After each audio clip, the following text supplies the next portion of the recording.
from Greg Gutfield of The Five, making the same point you've often heard me make on this program. Hate crimes are so rare. Genuine hate crimes are so rare in America, they have to be invented.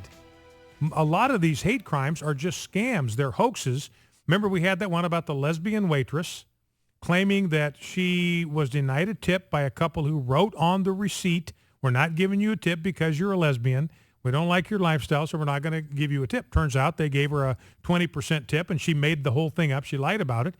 She got a lot of sympathy, got $2,000 in donations, and said she gave it to Wounded Warrior. Well, they checked with Wounded Warrior, the press did. They never got $1 from her, so she lied about the thing from stem to stern. Here's another one. Oberlin College had a big, huge hate crime deal last spring where all of these racist messages were scrawled all over the campus.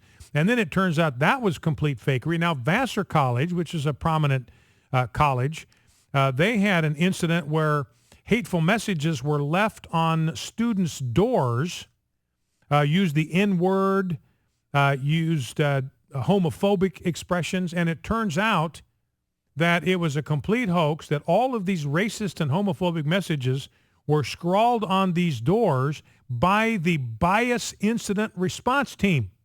I mean, the people that are supposed to be responsible to stop this kind of a thing, they were the ones that were writing the messages.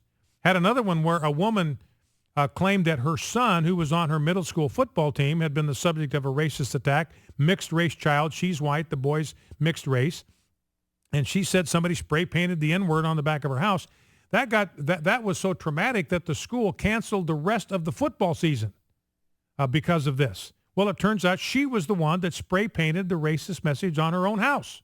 So there are so few that they have to be made up. So this is like, it reminds me of, when you occasionally read these stories about these firefighters and maybe they're bored or whatever, but they go around and they start fires just so they can go fight a fire and put one out and have a chance to be a hero. Same kind of dynamic right here.